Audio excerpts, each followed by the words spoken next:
Guys, what's up? Ito yung Hilux natin na bagong kuha. Okay guys, so malapit na tayong mag 1,000. So, kakabit natin tong lahat ng binili kong accessories mga papi. Lahat yan sa Shopee Racing natin nakuha. Na sa headlight may garnish tayo. Sa handle may garnish tayo. Dito sa takip ng gasolina may garnish yan. Dito sa taillight may garnish yan mga papi. Tapos visor, meron na rin tayo sa visor, garnish din yan. Lahat yan Shopee Racing mga papi. Tapos yung dito, meron din tayo doon. Lalagay natin siya. Yun, para hindi magasgas to. Headlight. Yun. Ito yung sa ano to, sa tungtungan, sa stepboard na ata to. Yan. Ito sa gasolina. Ito sa taillight. Ito yung visor mga papi. Ito yung sa door handle. Yan. Complete from A to zinc. Panghuli to guys, panghuli yan. Dito yan eh, para alam nyo kung saan. Dito yan guys. Ayan o. Ito dito. Yun. Tapos ito dito. Diba? Carbon Lodi. So nag-trial kami. Ayan na, ang trial, diyan na, diretso na. So nakuha naman, okay naman. Yan, di ba? Visor pa lang yan mga papi. Ayan na. Trial pa lang yan, pero diretso na yan. Yan, okay. So ang technique guys, ang technique na ginagawa namin, wala kaming heat gun. Ito ginagamit ko. Ayan. Gun head. Ano tawag dito? Blower siya. Blower sa buhok, guys. So kapag wala kayong heat gun, blower sa buhok. Iinitin nyo lang yung surface na may pandikit. Tapos punasan nyo na to ng alcohol. Yan, punasan nyo na may alcohol na malinis para mawala lang yung mga alikabok. Tapos ilapat nyo lang. Ayan, may mga naman yun eh. May guide naman. Ang ginawa namin guide, yung dito sa Fortuner. So, ito yung guide na ginamit namin. Ayan. So, yan yung ginamit namin guide para makabit namin siya na maayos. So, yan yung kinalabasan. Maayos naman. Blower.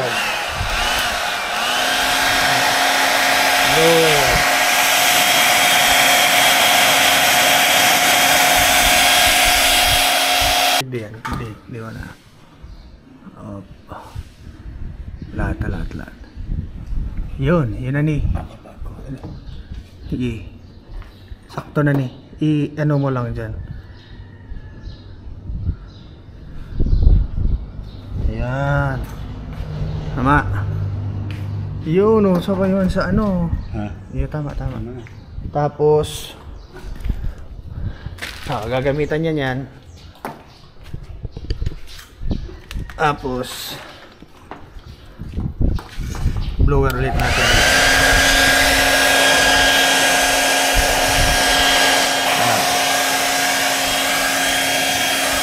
Diba?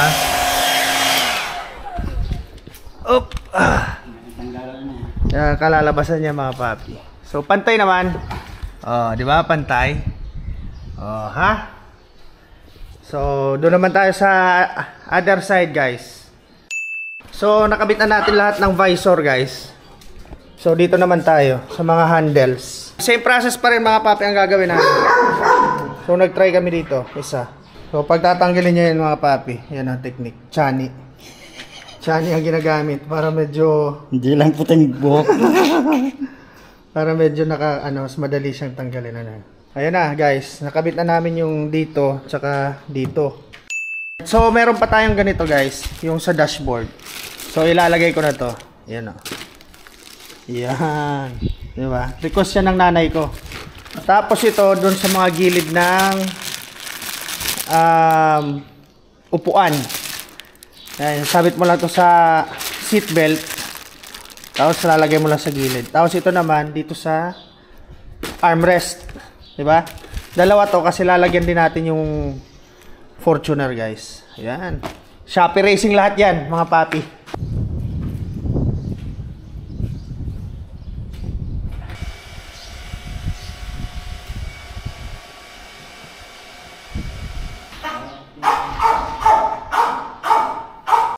Kabit na natin to.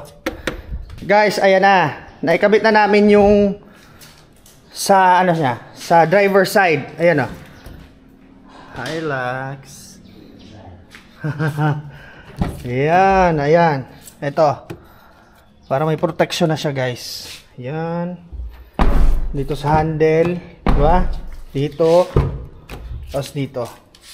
Ngayon, habang kinakabit ni boss akin yung sa left side, sa passenger side, lalagay ko rin yung carbon natin dito sa steering, di ba?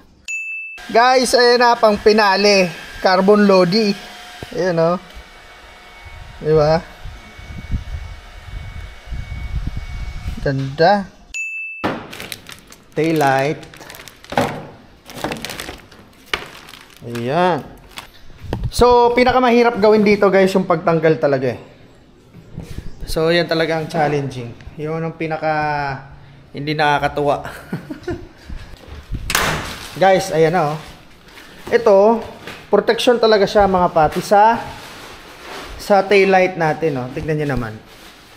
Kasi dito sa side na to, glass pa yan eh. Baka pagtamaan ng kung anong debris, bato, o kung sumabit man, at least hindi siya mababasag agad. Dagdag angas na rin oh. Last na lalagay natin is headlight. Wow mo siguro. Bako.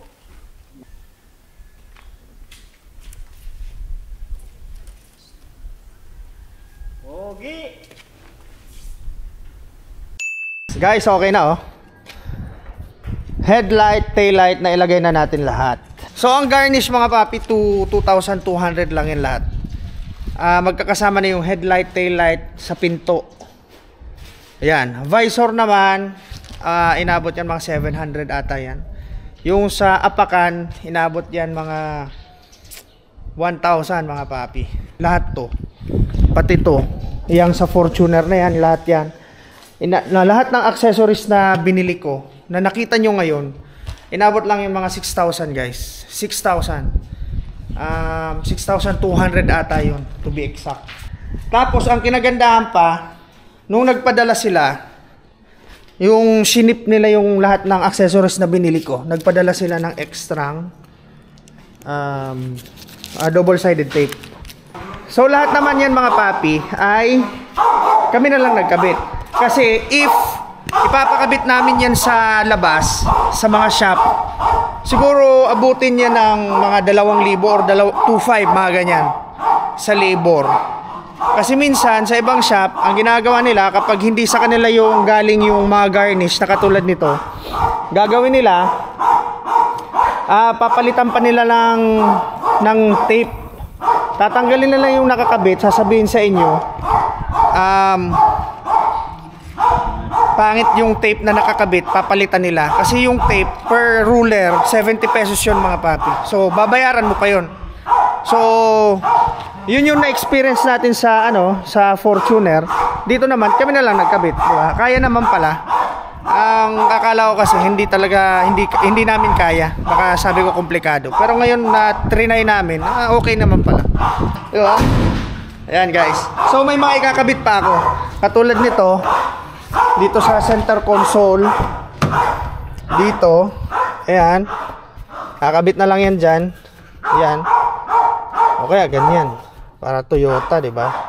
Kasi may mga lalagyan yan dito, guys, may sabitan, pero parang walang kwenta eh, pero binili ko na rin.